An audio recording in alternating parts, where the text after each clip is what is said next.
Broadcasting from Orchard Park, New York, and Boca Raton, Florida, it's the Freight 360 podcast. From freight broker sales tips to sports talk, this podcast is all about helping you grow as a freight broker. We're your hosts, Nate Cross and Benjamin Kowalski. Let's talk freight. Yeah, let's talk freight. Welcome back for episode 166 of the Freight 360 podcast. Today's a special episode. It's actually weird too, Ben. We're recording twice in the same week here. So we're recording on Veterans Day. This will drop next Friday, but happy Veterans Day to everybody out there. But we're going to be interviewing a shipper today to give you guys all some insight into what it's like to be in the customer's shoes. So we've got Paul Estrada on with us. We're going to keep his company name under wraps so you all don't blow him up. But he's going to be a great guest. We'll get to Paul in just a minute here. But first, this episode is brought to you by Blue Book. Blue Book Services is the resource you need if you're transporting fresh produce. Their online database contains thousands of companies throughout the produce industry supply chain. You can easily search their database to generate new sales leads.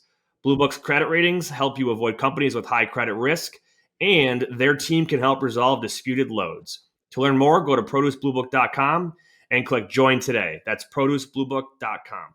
Hey, Ben, you know what? Speaking of Blue Book, I meant to send you this yesterday. I actually got to see, we had a dispute on a claim this week, and Blue Book sent us back like the actual percentage of damage that came from the carrier error, and then the remaining amount was deemed to be the customer's error. It's pretty cool. I'll have to share it with you, but they do a good job. So that's Produce Blue Book. But hey, Paul, welcome to the show, man. How's it going today? Great. Thanks for having me. Appreciate it. Yeah. So if you don't mind, just for our audience who don't know who you are or what your experience and background is, just give us a quick rundown to just kind of set the stage here and give some context. Sure. Spent my entire career in the logistics and transportation space. Started back in 2008. Most of my time has been spent on the shipper side, though I did have a brief stint on the capacity provider carrier side. So, have that perspective of being on both sides of the table, so to speak. Early years were primarily spent in operations, a lot throughout supply chain, from supply planning, customer service, transportation operations, and probably the last 7 years or so, primarily focused within the procurement and logistics tech space. Nice. Awesome. Well, it's great to have you on the show. We're definitely going to pick your brain today. Ben, how did you fare the hurricane? It was a nothing burger as far as hurricanes go. It's a little rain. Florida. Yeah, to be honest, I mean, there were kids swimming in our pool even pretty late that night. It rained, and it definitely rained a lot, and there were some gusts, but I mean, it wasn't anything to even move our plants around. You know what? Better safe than sorry. Yeah. You know what I forgot about until I was in Florida last weekend is just rains randomly for 5 minutes, every day. Yes. Or a couple times a day. Yeah. It was so if weird. You look at the weather every single day it's April or May through right around hurricane season, it rains between 1 and 3 every single day for anywhere from 5 to 30 minutes. Yeah. Every forecast, you'll look at it when you're getting ready. It's rain every day, and it's 15 minutes of it in the whole 24-hour period. Wild. Yep. Well, so we already did, again, because we're recording this week before it releases, we already did our sports take on this coming week's NFL. But Paul, you're a California guy. Are you in LA, or what part of California are you in? Yeah, Orange County, so probably 45 minutes outside of LA. Gotcha. Okay. John Wayne International Airport, right? That's the one. Yeah. I only went out there once. I went to, where did I go? It was the Laguna Beach area, Santa Ana, and not Catalina. Balboa Island. Is that out there? Yeah, that's a thing. Yep. Yeah. I rode segways around. This is 15 years ago, but it was awesome. Yeah. So I think I asked you this before one of the first times we hopped on. But the whole Rams Chargers, what's the, how is LA fan base taking having two football teams out there? Yeah. So remember NFL left LA in 95, I think. So for people my age, we basically grew up without an NFL team. Yeah. Some of us kind of diverted to the Chargers. You see a lot of still Raiders fans, and I mean it's kind of like a all over the place. Like a Hodgepodge. melting pot. Um, Yeah. what was interesting, at least from my perspective, was people kind of shifted away from the NFL into college football. Like that was what we used to fill the void. And if you remember at that time, USC was huge. You know, you had like Leonard and Reggie Bush and all those guys Yeah. winning national titles. So it seemed like no one really cared that the NFL was gone because you had a team like SC that was effectively the NFL-ish team. Yep. And then that went away, right? They had the whole scandal and all that sort of stuff. And then I don't know, just kind of was a dead zone. If you think about LA sports, you have the Lakers, Dodgers, the King. I mean, there's just like there's endless sports. There's so much. It just seemed like it wasn't that big a deal. So now that the teams are back, I think by far LA is more of a Rams fan than anything. Them winning the Super Bowl last year obviously went a long way. You have a lot of bandwagon fans, me included, right, that jumped on the bandwagon last year. It feels like the Chargers are kind of a non-factor. It's kind of just they exist, but it doesn't seem like there's a ton of fans. But overall, it's kind of embarrassing. You might hear about it on the national media where we got this beautiful new stadium and the Rams are playing. They just won the Super Bowl, and over 50% of the fans are the opposing fans.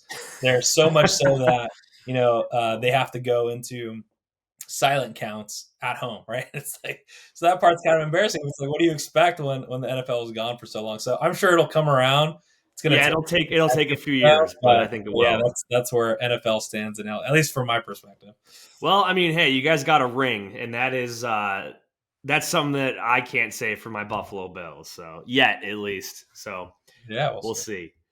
Well, good stuff. We're glad to have you on. We're going to get into the topic here, but Ben, let's give a shout out to our friends over at DAT, and then we'll jump into it. Taking the guesswork out of freight with DAT. The DAT Load Board Network is the largest on-demand freight marketplace in North America, connecting freight brokers with available capacity on any lane. Grow your business with tools that allow you to find new business partners, and you can quickly qualify and onboard new carriers. With the industry's leading freight rate data, you can make clear and confident pricing decisions. Check out the show notes for a free month of Express, Power, or Trucker's Edge. Absolutely. All right. So this is an episode that we've been wanting to do for a while, putting yourself in the customer's shoes. So I'm just I want to ask a bunch of questions, and I'm sure Ben does too, because a lot of this stuff comes from our audience, and they'll send us in questions through either email or through our website or whatnot. And obviously the goal of any new freight broker is getting customers, right? So I'm curious. So you work for can you tell us like the volume of shipment that you do, just to give us some context? Sure. We're enterprise shipper, shipping over 1 million truckloads annually. Okay. So that's a lot. Now, the number of prospecting calls that are made on you or emails, what does that look like on average? Yeah. You get bombarded, or what's it break down to?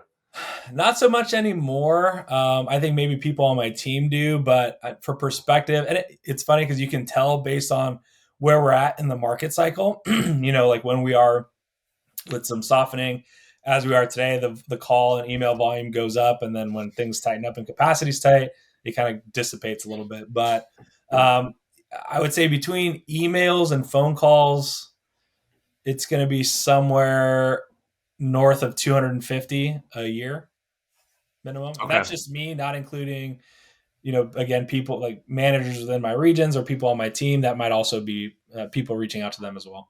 So I want to hold on before we go a little deeper. I just wanted to clarify. So 1 million loads a year. So you guys are doing roughly 19,000 loads a week out of how many locations? Ballpark? I think around over 40 locations. 40 locations, almost 20,000 loads a week, right? Okay. That's right. That's a lot. That's a big customer, big shipper right there. So back to the prospecting stuff. So it's probably safe to say, if you include everybody across the organization, there's probably well over 1,000 contacts per year. How many in your department, by the way? How many in the transportation department that services this amount of business? We break up the logistics and the procurement group. So if you're looking at strictly the procurement, it's probably somewhere over 40. That's going to And be then anything from load planning to spot coverage to more on the strategy side that's doing the actual bid event and those sorts of things. But I think it's 40, 45. so 40, 45 people in procurement, and I'm also, well, I'm not going to assume, I'm going to ask you.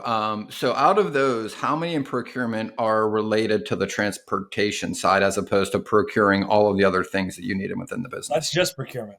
I mean, that's just logistics procurement. We have a Okay. whole other group that does procurement of all the other materials that we need. Wow. Yeah. So, and for our listeners out there, right, procurement is, do you want to define what procurement is? We get asked this question a lot. Yeah, it's basically the purchase. We purchase things, right? It's Yep. vendor management, vendor relations, but we're buyers. We're buying what the organization needs us to buy to run the business I effectively. I would always, whenever people would ask me what's procurement, I would always just say it's getting stuff. Mm-hmm. It's pretty much what it And let comes me down ask, to. You're getting stuff. yeah, and I mean, so what are some of the things that are important from the procurement side of the business? Like, what are the things that you are looking at? How are you evaluated as an employee in that department of the company?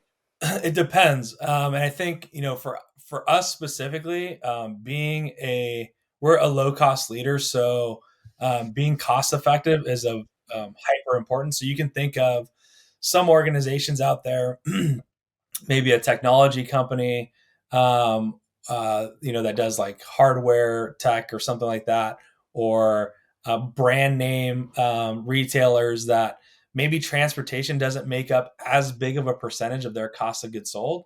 For us, it makes up a abnormally high amount of our cost of goods sold, and so we have to be hypersensitive to cost. So that's a huge deal.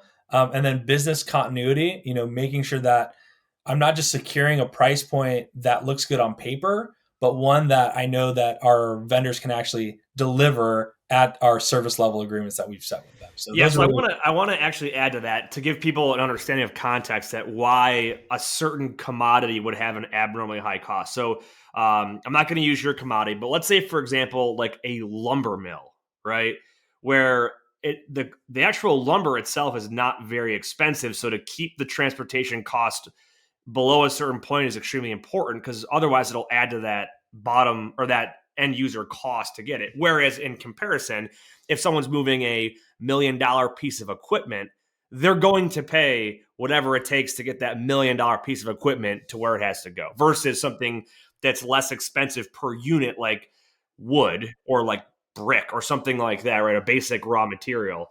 And That's we just to talk give you context on that. Yeah, and we talk about that a lot on the show in regards to like exactly what you just pointed out, Paul. Like there are some commodities that when you ship them, like procurement and that company needs to be on top of what they're spending because it makes up such a large portion of whether you're going to make profit or not hit your goals as a company. And like you point out, in other companies, you might be selling something that's super high margin, like maybe electronics, where shipping isn't nearly the same percentage of the retail price. That's right, exactly.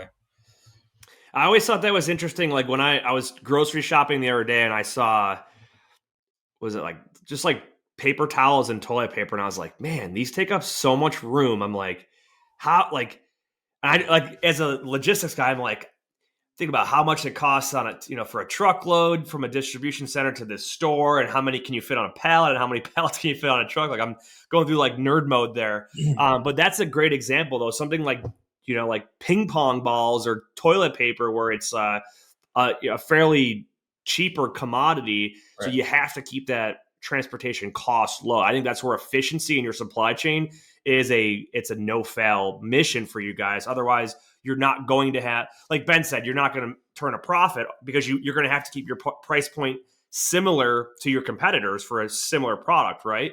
Yeah. You So can't just say, oh, well, we paid some of a these lot in spaces, transportation, so we're going to double our price. No one's going to buy. They're going to buy your competitor's stuff.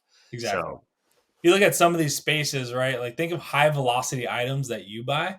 It's not that expensive, right? Why? Because you're buying it frequently. So anytime you're approaching a shipper that's in that space, you can assume that the transportation component makes up, like I said, an abnormally high percentage of their cost of goods sold. So there's just going to be a hypersensitivity around that. Yeah. Can I wanted to clarify too one more thing. So you had 40 people in procurement. How many people on the operations side of logistics within the, give or take? So logistics would be a lot of exceptions management, tracking and tracing, things of that nature. They probably have, I don't know the exact number. I'm going to say it's north of 75, maybe 100. Okay. So roughly double, right? You got 40 people managing the vendors, who you have, the costs associated with it, your service level, and then your operations people that are doing the day-to-day, making sure the trucks are where they're supposed to be. I'm assuming, and I don't want to assume, but are they the ones tendering the freight, or are they? No, I think we do things a little bit uniquely in that regard, where the people that are tendering the freight fall within procurement. I know that's not standard usually, but Mm-hmm. for us, it made sense for us to manage the whole life cycle of the tender from beginning to end, and that's what actually adds to the headcount. I think Yeah. typically, if you look at a procurement organization, they're not typically that large, but we've captured some of this what you might consider more of the operational component from the load tendering process that helps Makes sense. contribute to the So bigger. I want to ask some questions on your solicitation, Yeah.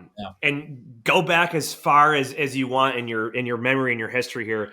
What is some of the most common phone calls or email outreaches you would get? What are people saying to you? How are they soliciting themselves to get your freight? What does that sound like? Because the reason I'm asking is we tend to hear like some really really terrible scripted style approaches, but I'm curious, real world, what have you seen, Paul? So first of all, I would say I had to get rid of my desk phone years ago. It just became I couldn't pick it up. Period. Right, just because the amount of solicitations coming in, and if I get caught on the phone and I'm trying to walk to a meeting, so I no longer have, nor anybody on my team has a desk line anymore. So you can't contact me that way. It's rare that somebody finds my cell phone number, and when they do, it's kind of more of like an upsetting thing. But it's like, how did you get my cell phone number? Yeah. I think that's more personal. So I would say the vast majority of it comes through email, and more seeing solicitation through LinkedIn as well. Those are really the Okay. primary sources that I see it coming in. But yeah, in terms of so I would say the voice, that's kind of out the window at this point. Almost nobody comes into the office, even we're in the office. It used to be the case back in let's say 10 years ago. People would also stop by with like brochures, documentations, whatever, things like that. That's not really happening anymore either. So yeah, really email and LinkedIn. Yeah, as far as what are some of the things that I see that stick out to me, there's some really. I'll start with the really obvious things. So, did you spell my name right? I have an easy name to spell, I think, right? But believe it or not, I've seen my name spelled wrong on emails, my Mm-hmm. company's name spelled wrong. And so, like, step one for me is if you're not even taking the time to just get the basic things like that correct, like, what are you going to do once you get my freight? Right? Like, That's it's a not really like good point. business, but take 5 minutes and make sure that you've got the spelling of the basic things right. Shit, Paul, 5 minutes. It shouldn't take them more than 20 seconds, right? If they're Well, actually writing this email to you, then they should have had those right. You know what I mean? Like, I feel like a lot of that they're spamming hundreds, if not yeah. thousands of shippers, pulling and scraping some other thing that isn't accurate, right? And it gets you exactly what you're saying, right? This is the result it gets you I'm frustrated. with I'm If with you're you, not going to take Paul. the time, why? Yeah. No, I was gonna say I'm with you. Like the whole name thing. So like I've been called. My name's Nate, and I've been called Nick. I've been called Dave. I've been called Nathan, and never once have I ever said my name is Nick, Dave, or Nathan. So that's all. It always kind of irritates me, and I'm like, all right. Anyway, back to what you were saying, but Yeah. that's a good point. Well, I think to what you were saying, Ben, is my second point is it's very obvious when I'm being sent a canned Mm-hmm. solicitation. Again, so some obvious things there. The body of the text is in black font, but my name is in blue font. It's like, okay, Yep. obviously you're going through your list and you're just changing out the name. It's like, come on, change the font a little bit. Um, when you begin to read the message, it's very generic. There's nothing Yes. that calls out my business, the industry that I'm in, what the problems that I might be facing are. It's just, I've got trucks, you need Yep. trucks, we need some business. You know what I Let's mean? do this, right? You're Let's not do this. You need trucks. I got operating. trucks. Yeah. So those are the things, right? And those are kind of where you read the first sentence or two, and within the first sentence or two, your brain either shuts off and goes like, okay, next, or you hear something intriguing that gets you to read the rest of the message. The other big thing too with that is, and you open it and it's like you got a novel there, right? It's like, oh, this is 5 paragraphs. I'm not going to read 5 paragraphs, right? I'm going to read catch. It's like a song, right? You got to have that hook. Give me something in the first 2 sentences that makes me want to read it, and then don't make it 5 paragraphs. Give me like 5 or 6 sentences of the value you're going to add, and then I can decide if we want to continue the conversation. So one of the things you mentioned is like the canned spammy style email, and we have over and over told people that it's a terrible approach, because people are like, well, I can send out 1,000 emails in a day, but I can only make 50 phone calls, so I'm just going to do emails. And exactly what you just explained there is why we tell people not to use that approach, right? Yes, you can probably send out 1,000 emails, if not more, but they're not personalized. If anything, they could do more damage than they can do good, because someone's like when I see them myself, right?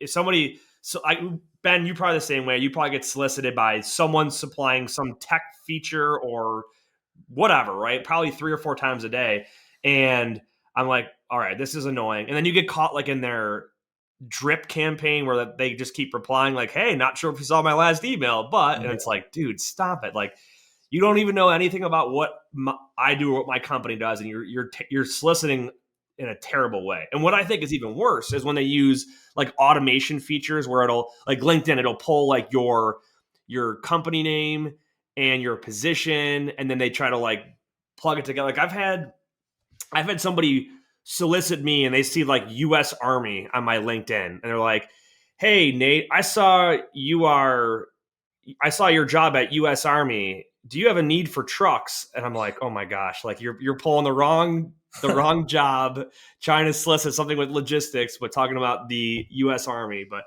yeah, so to anyone listening, take caution when you're doing email solicitation. Obviously, Paul, to your point, it's the main method folks can get in touch with you now, because you don't have a desk phone and people are not stopping in the office.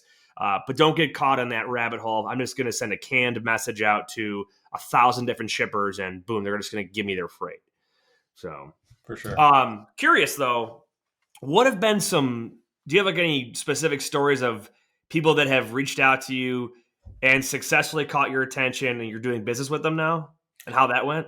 Yeah, I could probably mention a handful that stand out over a decade, right? So think about that for a second, right? So I just told you over 200 solicitations a year, and maybe a handful that stick out to me. So it's really difficult to do, or at least the people, and to your point, I think there's been some really bad habits that have been created, and people just keep doing the same things over and over. But yeah, so things that stick out to me are, to your point about LinkedIn, people looking at my profile and saying, okay, I mentioned on my profile, for example, that I went to Cal State Fullerton. And they know Cal State Fullerton has a good base. They've done research, and, oh, you guys have a good baseball program.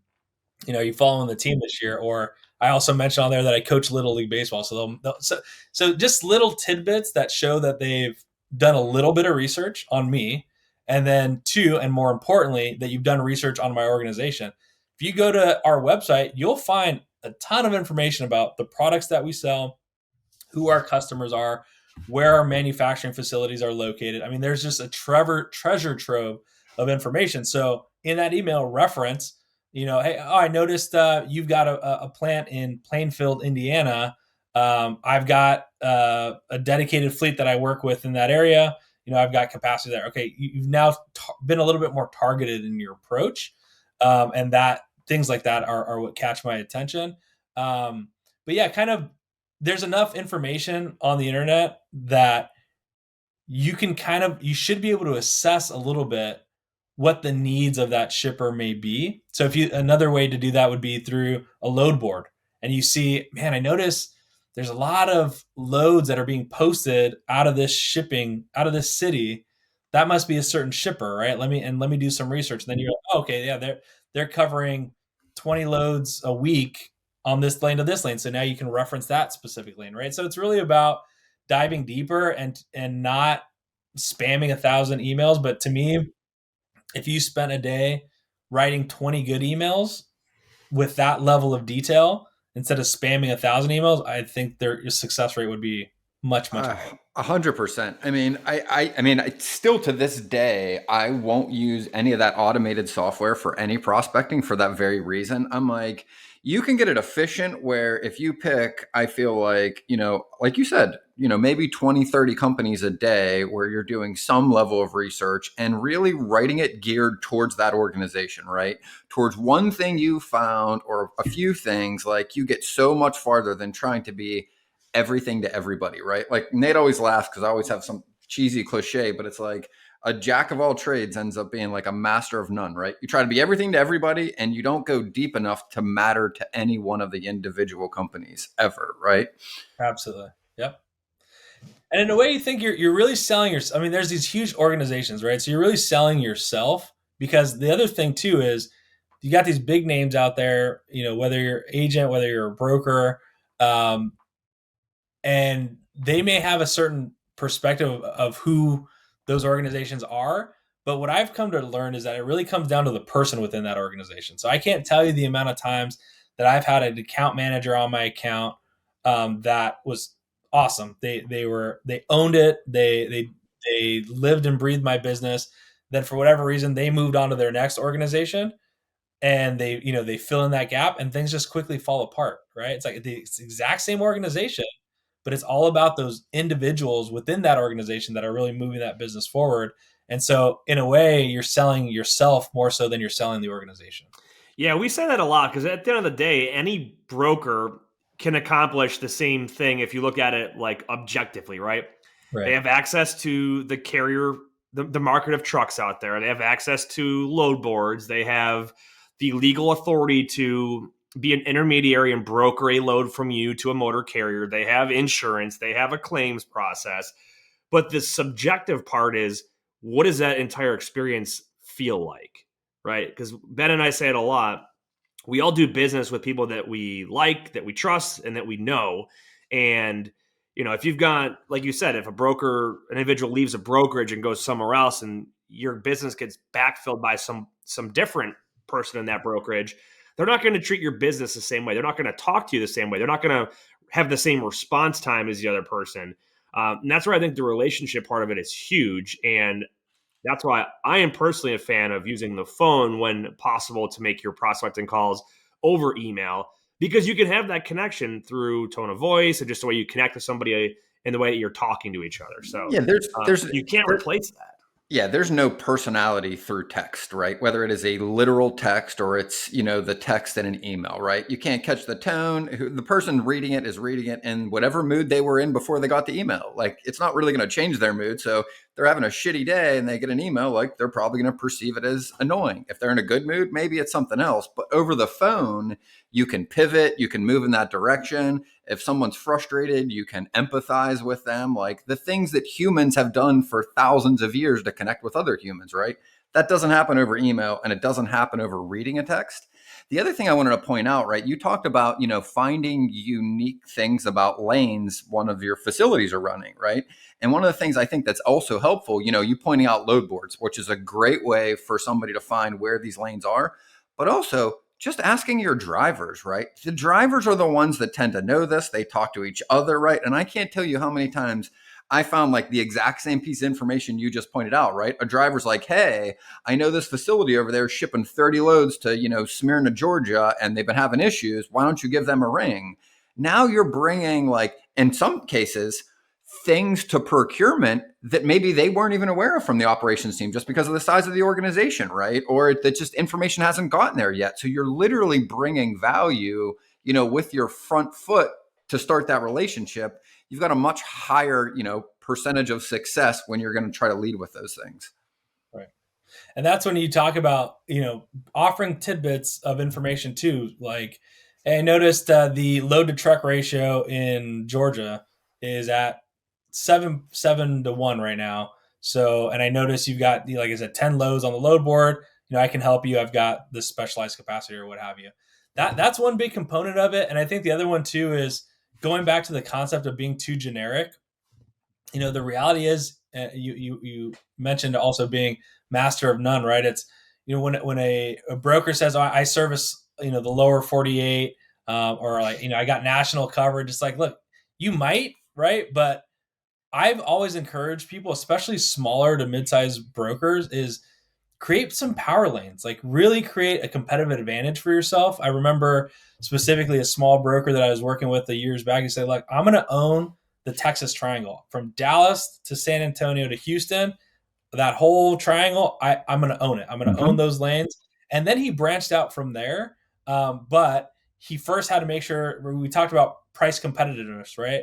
You can't be building, you have so many hours in a day. You can only build so many relationships. So target those relationships that you're building, which is going to allow you to get to a better price point, which is going to allow you to create density, which will allow you to create efficiency. And all those things lead to competitive pricing, which will appeal to a shipper.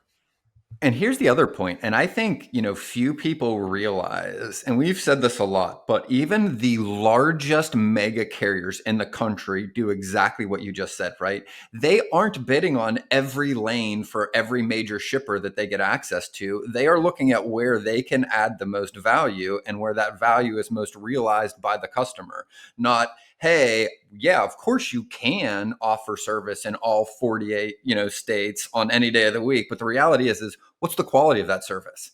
Because everybody that has been in the business more than a few years realizes exactly what you just said. I want to talk to the carrier, or if I'm a shipper, the broker and the carrier that understands some area very, very well. I don't need them to know every area. In fact, I don't necessarily want them to be an expert in every state, because I know the more you spread yourself thin, the less value you can add in any one of those given areas, right? Just like you pointed out. I think, I think we undervalue, or I should, brokers really typically undervalue consistency. So let's take an example of Dallas to Denver. And you might have a shipper that says, yeah, I'm going to run 50 loads a year on that lane, right? You might get one load a week. You might get two loads in 1 week and then not see it for 2 weeks, right? And so when you're trying to secure capacity with a carrier, you're effectively securing spot, right? Because you can't tell that Mm-hmm. trucking company that Yep. you're going to get any sort of consistency. But now you target that lane, you get three shippers, and maybe one of them and you get three shippers, each of them ships a load a week, but they don't always ship the same week, and now you're creating consistency. Now you go back to that trucking company that was offering you more of a spot rate. Say, no, I can guarantee you, I'm going to give you 3 loads a week, and you're always going to get those 3 loads. That trucking company is going to be more apt to say, you know what, because you're allowing me to create this consistency, I can go find a backhaul, right? And so that creates efficiency for my truck. So I can actually reduce my rate to you by X%, and then you can pass on at least a portion of that savings to the shipper. And I don't see it. I feel like I don't see enough of that happening, and I think that would go a long way. Yeah, well, I think the reality is what you just explained there is like not 101 level stuff that people think about. They have to kind of I think the industry itself weeds out the weak brokers, and the people that think intelligently and become true logisticians and problem solvers. Those are the ones that think like that, and those are the ones that succeed, and those are the ones that stick around for decades or more and add true value in this industry. So, And um, I wanted to go back too, because there's a little bit to unpack on what you said. And I think that's really valuable, right? Like, because when you are at that level of depth on lanes, right, and you're talking about volume over a lane, right? On both sides, there's value added, right? You're adding value not only for the carrier, but also back to the shipper, right? And as middlemen and as brokers, right? That's really what we should be doing, right? Not just trying to throw a fat margin on a load because your shipper's distressed. If you are finding opportunities of inefficiency on the carrier side, and you can match up lanes maybe with other shippers or even with one single shipper and trade that volume for a discount, everybody wins. The broker gets a margin for the value added. The shipper gets a little bit lower of a rate. The carrier gets more of what they want, and literally everybody wins, right? And so much we have people just wanting to profit in the short term in spite of themselves, and they end up losing in the long term. Yeah, I think we talked about, I don't know if we talked about before we started, but the whole concept of how do I get past the quoting stage, right? Like, okay, they gave me a price. What do they do? What is the shipper doing with that price? They're going to their incumbent and saying, hey, incumbent, I got this price point, and then they're giving Yep. it to their incumbent, right? So Yep. to your point, what you want to do is, one thing is, if I let you quote the business, if you don't ask for any information on the operational characteristics of that lane, I know you can't possibly be quoting that business, right? Are you looking at, is this a live Yes. load, live unload? What is the average load and unload times? What is the pickup appointment going to look like? What are the delivery hours? Like, if you're not asking those questions, how could you possibly quote that effectively, right? Paul, I did that with a client yesterday. I was like, they're like, we are quoting these customers over and over and we're not getting them. And I'm like, okay, well, what is the context? And they're like, well, what do you mean? I'm like, well, what's the scenario? Like, what's the situation? How often are they running it? Is it need to go out now? Is it a last minute load? Is it a predictable load? Is it one that's going to go out every week? Everything you just named. I'm like, if you ask these questions, you have the better understanding as to why you're high, low, not in the ballpark, or have any idea. And what they don't get is that when they're not asking those questions, just like you pointed out, the impression is, guess what? You're not very good at this. You haven't done it very long, and you don't know enough about it to earn my business. So Yeah. it is what it is. Move on. And we're going to dig into that one more when we get to the Q&A section for sure, because we had somebody ask us about that, and I want to break it down in more detail. But before we get to that part, I had one last question for you, Paul. And this is kind of like a takeaway for the listeners. So we already mentioned some of the good things that a broker can do when working with a shipper, such as attention to detail with, having the correct name and company, right, and spelling it right, and bringing some value and specific context to your communication, not just I have trucks, you need trucks. So outside of those things and the personality connection, what are some other good qualities that you see in the providers that you guys are using now? With the solicitations or with our actual? So with your actual brokers that you're working with now, what is it about them? What qualities or characteristics do they have that it makes you want to continue to do business with them? It's all about data, being able to surface insights from data to help create sustainable pricing advantages. So obviously, any of us could float with the market up or down, but what are things that we could do to actually drive cost out of doing business with one another? So going through our data and saying, okay, hey, I noticed, for example, your average load time out of this facility is 3.5 hours.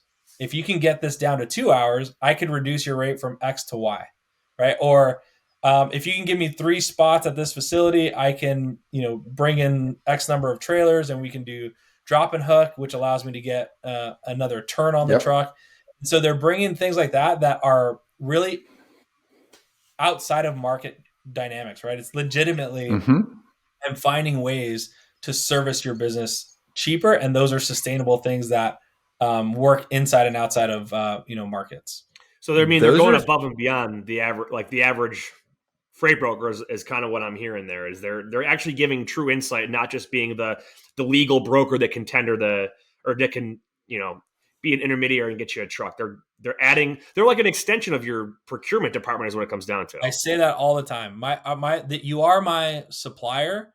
You're an extension of our organization, and so it's your trucks that are bumping the dock, your drivers that are talking to our customers. And so we have to, it has to be treated that way. And so I have so much time in a day to go through my data. I'm looking for opportunities, but I'm also looking for you to surface opportunities for me as well.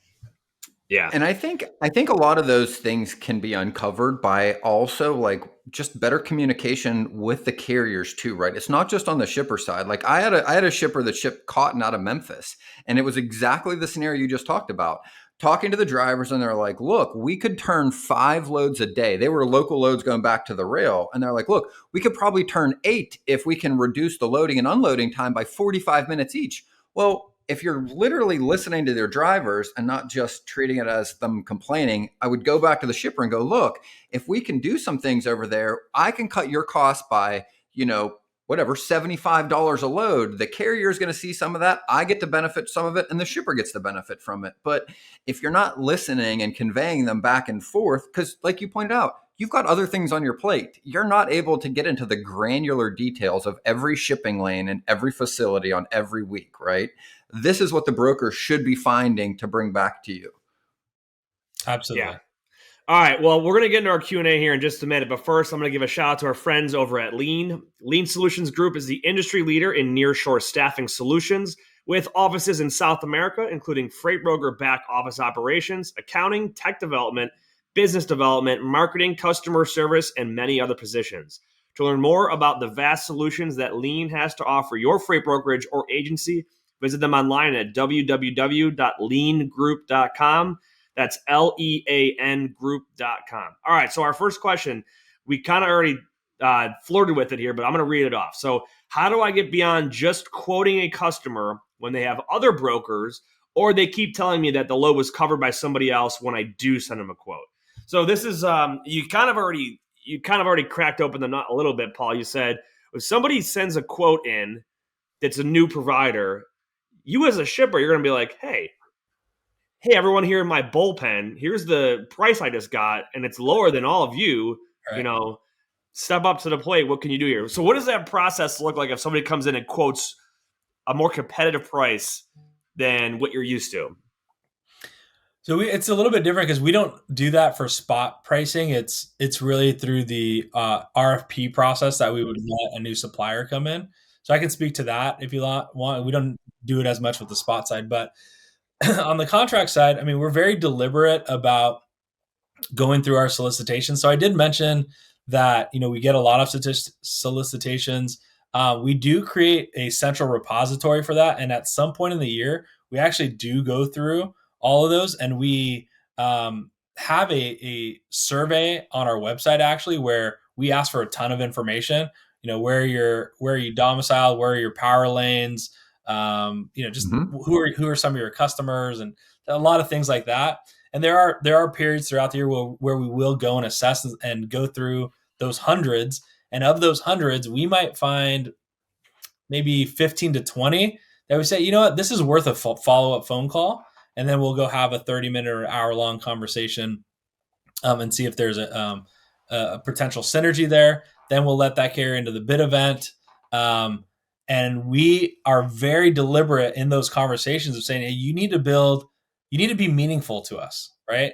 And so you need to build a decent amount of density in a certain market. I can't have you winning one lane in the Northeast, one lane in Texas, one lane in California, and calling that your bid award. I need you to have a little bit of density that we can scale with, start kind of as our anchor point, and then scale from there together. If we have that, then it makes sense for us to onboard that carrier and go through, all the paces with, just like onboarding an employee, right? Of going through our operational SOPs, how to do invoicing and billing, all the tech setups, like, for doing API connection or EDI connection to do tendering, how to navigate our TMS. And I mean, there's a lot that goes into that, right? So we want to make sure that the people that we're partnering with, it's worth putting in that time and energy because we know we're going to get value out of that relationship.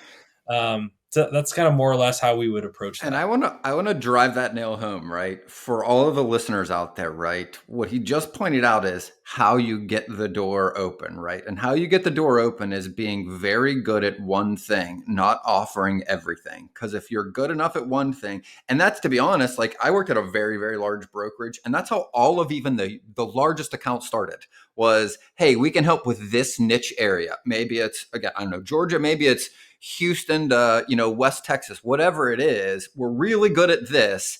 And then from there, you expand it, right? And that's how all of the mega carriers operate as well as the brokerage, right? It's not offering everything to everybody. It's, we can do this very well. Let us help you with this. And then we'll see if we can go from there. Absolutely. Yeah. So I want to add to, the question. So look, I want to kind of shift it, Ben, for someone that's maybe doing some spot business, right? And they're quoting, and it was covered by somebody else. I know I'm being played against somebody else.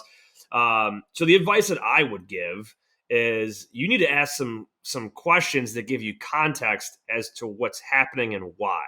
So do you understand why you weren't given that load? Did it have to do with your response time, that it was covered before you got back to them? Or was it just strictly a price-driven thing? Or was it, they don't have trust in you yet? I mean, there's a variety of things subjectively that can make that shipper decide that, no, I don't want to give you a load. It could be, you might have come in at a decent price, but I just don't trust you yet. I have no track record with you. I haven't learned to build rapport with you.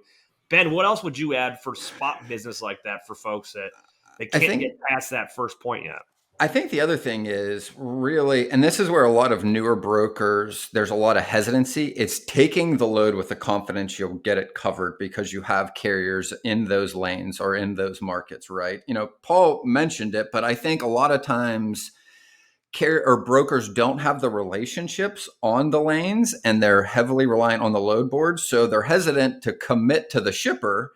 And when they're hesitant, right, like, of course, the shipper's going to be hesitant. So they go with the person that gives them the most confidence. Meanwhile, the other broker that might have taken that lane did or didn't have the relationships anyway. It's how it's perceived, I think, from the person that needs the thing, right? The shipper needs the truck. So if I get played over and over, the first thing I'm doing is what Nate pointed out, a little bit of what Paul pointed out in regards to trying to understand it, calling them immediately, what is going on with this lane? Hey, where did I fall? And usually the question I ask is, hey, is this a rate sensitive lane, like where you are trying to get this move for the lowest cost? Or is this, it needs to go? Because those are very different contexts and they have very different pricing associated with it and different work. But most people just treat it as if everything is the same, and they're really not. Yeah, and I'll add lastly on this, put yourself in the shipper's shoes. If you're a brand new broker that's trying to get their business, you as a broker have nothing to lose if you screw them over, if you mess something up. It's just, all right, on to the next one. And it costs that shipper a ton. I mean, it could be somebody's reputation or job or promotion because they made a bad decision when they shouldn't have.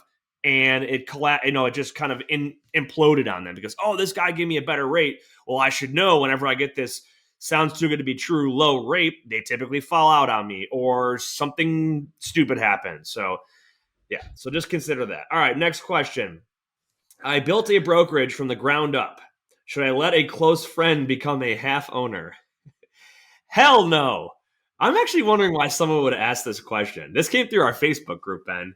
I mean, can you see any instance where you would take your hard? That'd be like if we built up a great Freight 360 business and we're like, hey man, let's just Paul, you want to be third? One third, one third, one third with us? Absolutely. No.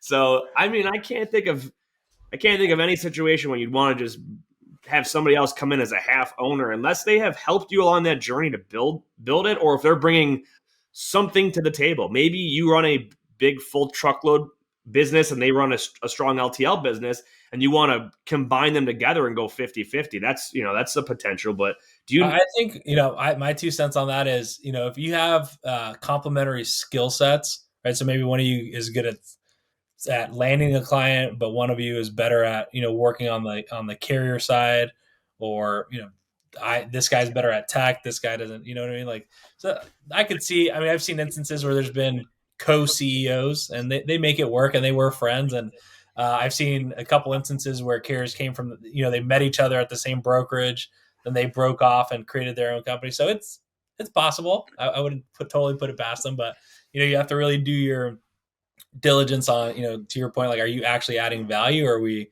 doing this because we're friends? Yeah.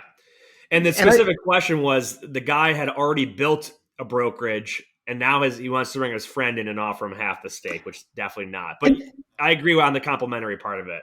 I think, I would really emphasize the complimentary part. I try to find all of my business partners that are much better at the things that I know that I'm not good at. And I think that makes for a good relationship. But also, like, you can still do business with each other without giving them half of the ownership, right? There are lots of ways to structure that to make everybody happy.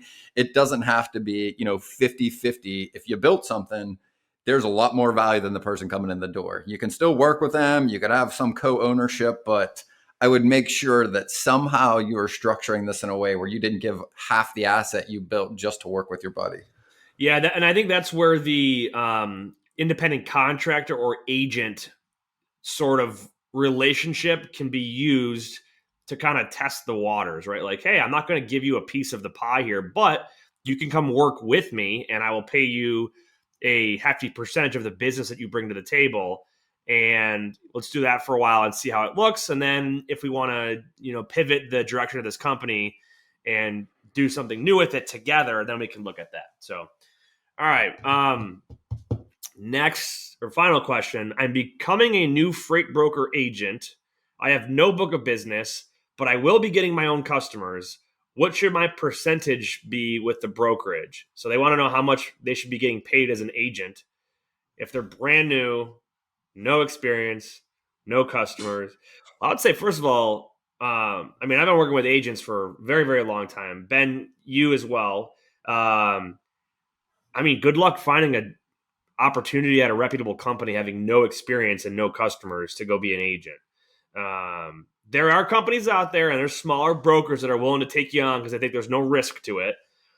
But I mean, realistically, I don't know, 40, 50%. What I mean, if you have experience and you have customers and you go to a reputable company, they're going to pay you 60, 65, 70%. And that's a good company if you have customers. If you don't, and they're going to have to babysit you, I mean, I wouldn't even bring one of those people on to begin with, but maybe 40%, 50. I don't know, Ben, what do you think? I'm same If with someone you. came And to I you with no think experience, no customers, what would you do? And I think this is very similar to what we're talking about in other scenarios, right? It's the context. Everybody wants to focus just on the percentage and not everything that surrounds that number, right? Like you pointed out, if you're coming on, is this person training you? Is this person helping you? Are they covering your loads? Are they teaching you how to cover loads? Are they spending 20 hours a week getting you up to speed on the business? All of those things come at a cost, right?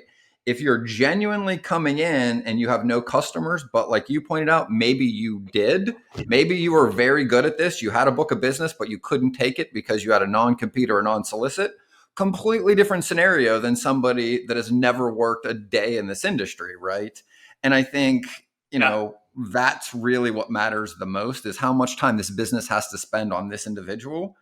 But either way, you're not getting 60 or 70% with no customers because you are the riskiest person. Yeah, I would. So you brought up a good point. There's other context to this question. So I would add in, if I found somebody that is a stud salesman or saleswoman, just a great relationship builder, great problem solver, they can learn the industry quick.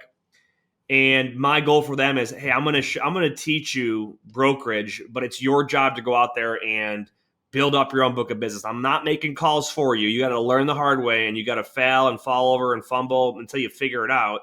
I might pay them like 35%, and if I think that they're that good of a salesperson, I might say, hey, I'll put you on a draw for a month, and if you can turn a customer in that month, great. If you can't, then it didn't work out. So that there's context to it. I feel like when I meet somebody that is good at sales, you can tell right away, like they're going to do a good job at building a relationship and being likable versus someone that's like, oh, freight brokers, I heard they can make good money. Let me get a job doing this. Oh, I don't want to make 100 calls a day though. So there's a big spectrum there.